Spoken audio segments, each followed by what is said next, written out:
In 1424, one man from this city walked to Mecca and accidentally crashed the price of gold across 3 continents. I'm Mira. Let's go find the desert city that once had more books than Europe. This is Timbuktu today. 30,000 people.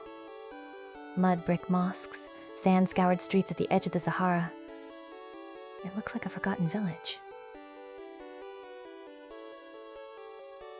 But look closer. That building? A library? The house? A library. That trunk under the bed? Full of medieval manuscripts, Timbuktu is a city where the walls read. Because in 2012, when armed jihadists rolled into town and started smashing shrines with hammers, the people here did something unthinkable. They loaded 377,000 ancient books into refrigerators, rice sacks, and donkey carts, and smuggled them 1,000 kilometers down the Niger River, under fire, in secret, in the dark. Why risk your life for old paper? Because Timbuktu was never just a city. 700 years ago, this desert town was the intellectual capital of the world. And the ruins you're walking through, they remember every page. Hold on, we're going back 700 years. 1324, Mansa Musa, the 9th emperor of Mali, decides to make his hajj to Mecca. He does not travel light. 60,000 men, 12,000 personal attendants dressed in Persian silk. 80 camels, each carrying 136 kilograms of pure gold dust. When he passes through Cairo, he gives so much gold to the poor that the Egyptian gold market collapses. Prices don't recover for 12 years. Historians still call him the richest human being who ever lived, around $400 billion in today's money. Jeff Bezos in a robe. And when he finally comes home to Timbuktu, he brings something more valuable than gold, an Andalusian architect named Al-Sahili, and a caravan of Arabic books. Under his rule, Timbuktu explodes. The Jinguereber Mosque rises from Sahara mud in 1327, the same walls you can still touch today. The University of Sankore opens beside it. At its peak, 25,000 students live in a city of 100,000 people. 1 in 4 residents is a scholar.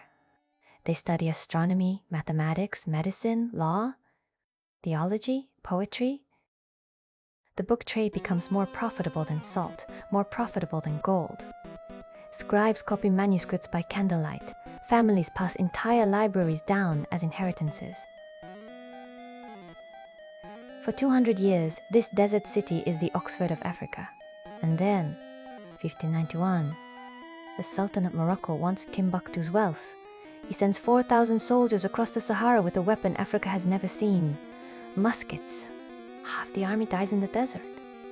But the survivors reach the walls, and the city that had never known gunpowder falls in a single afternoon.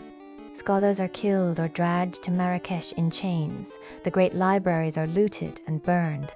But not all of them. Families hide manuscripts in the walls of their houses. In sealed clay jars, in desert caves, in trunks buried under the floor. For 400 years, Europe forgets Timbuktu even exists. When a French explorer finally reaches it in 1828, he finds a shrinking town of mud and rumour. The books, though, the books are still there, waiting. Now hold on again. We're going 200 years forward. The year is 2026. Timbuktu is glowing. Sand-cooled biodomes rise from the desert, each one shielding a climate-controlled archive that stretches kilometers underground. Holographic scholars, projections of every writer who ever lived here, debate law and astronomy under twin blue moons. Maglev caravans replace the camel trains, gliding silent across dunes lit by pulsing neon. The Jinguereber Mosque still stands, now sheathed in a nanoskin that repairs itself with every grain of blowing sand. And every manuscript, every single page, is streamed live across the solar system, translated into 3,000 languages by the second. The city that was almost erased has become the largest library humans have ever built.